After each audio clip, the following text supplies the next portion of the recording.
In this video, we're going to talk about some tessellation. So before we get started, let's start with a warm-up. How do we figure out the angle, the interior angle of a regular octagon? So think for a moment and let's try to figure this one out. This will come relevant later on.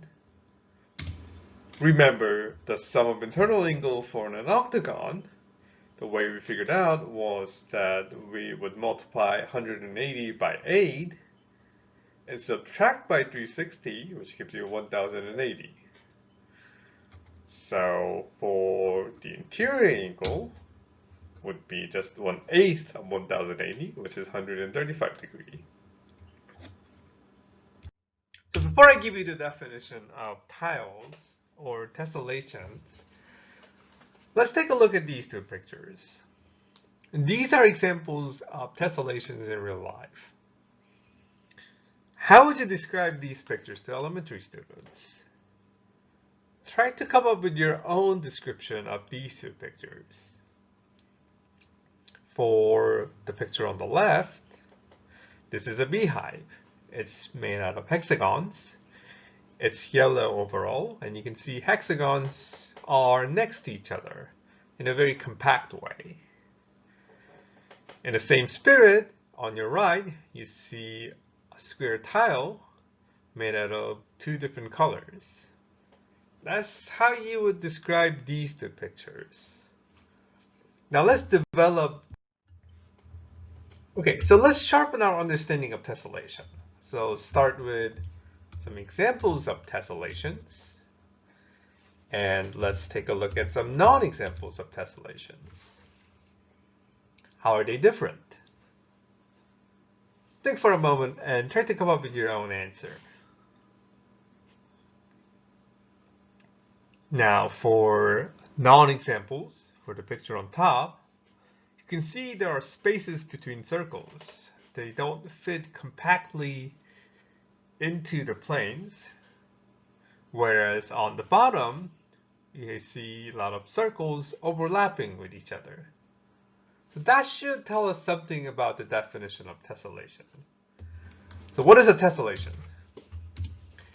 A tessellation is a repeated pattern created by using shapes that completely covers a flat surface, no holes or gaps, or overlaps. Sometimes we call tessellation as a tiling instead. So, given this definition, try explaining why these are not tessellations. So, some more examples of tessellations in real life. You can see tessellations on your wall or on your floor. You can see tessellations on your roof, or sometimes in art pieces. On your right, so that's the picture by Escher. So let's create our own tessellation now. So start with a regular polygon. So you can pick a triangle, square, pentagon, hexagon, or an octagon, or dodecagon, or 12gon. I'm going to pick a triangle.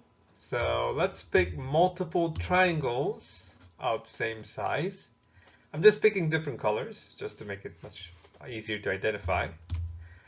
And since there should be no gap, I'm going to make it tight. And keep repeating the same pattern because it needs to be in a repeated pattern.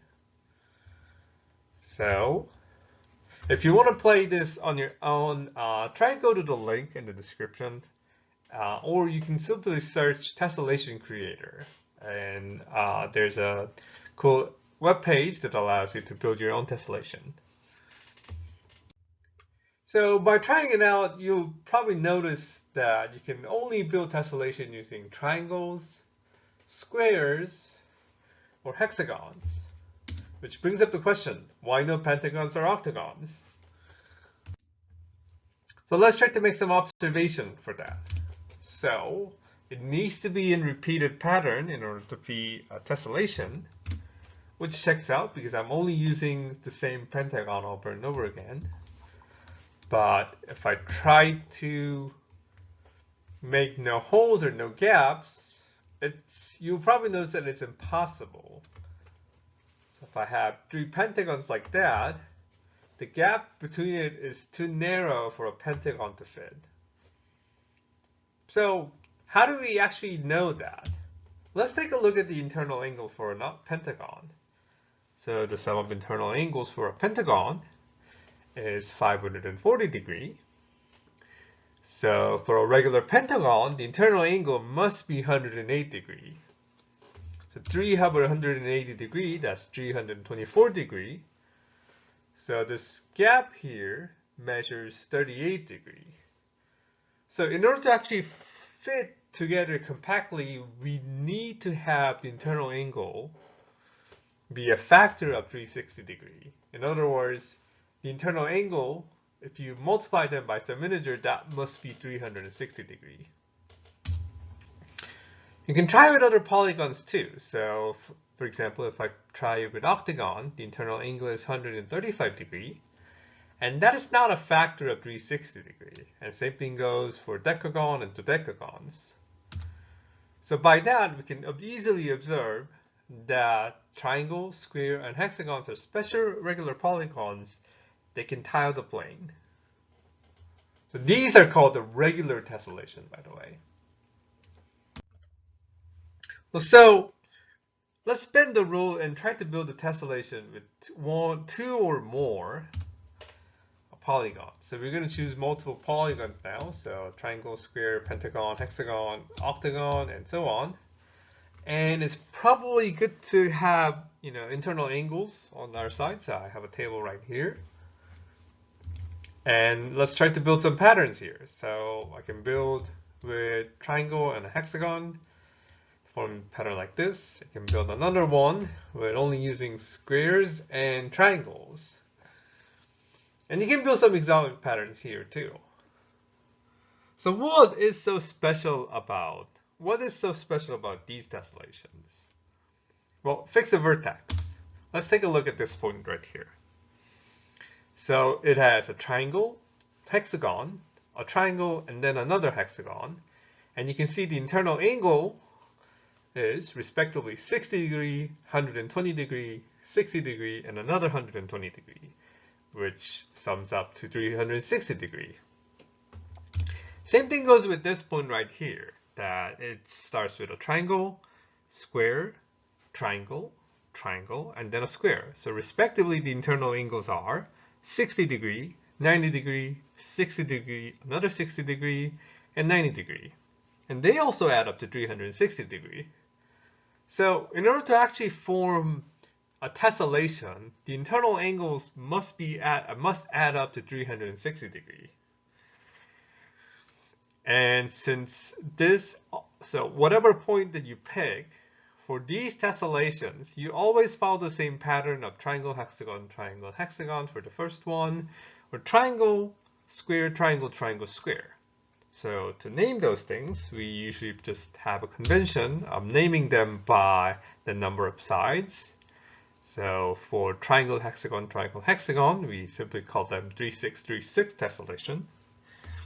And for the second one, triangle, square, triangle, square, will be named as 34334 tessellation instead.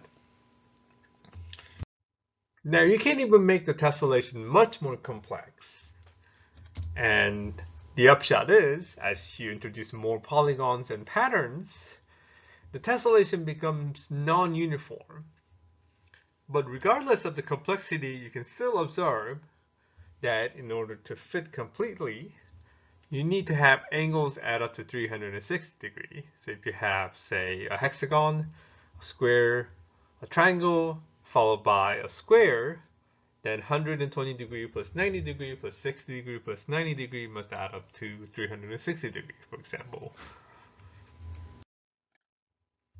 So let's summarize what we just talked about. So tessellation is a repeated pattern that completely fills the entire plane, as you can see in this artwork by Escher. Tessellation can be made with regular polygons whose internal angle add up to 360 degrees. And it had to be 360 degrees because it needs to fill the entire plane without any gap.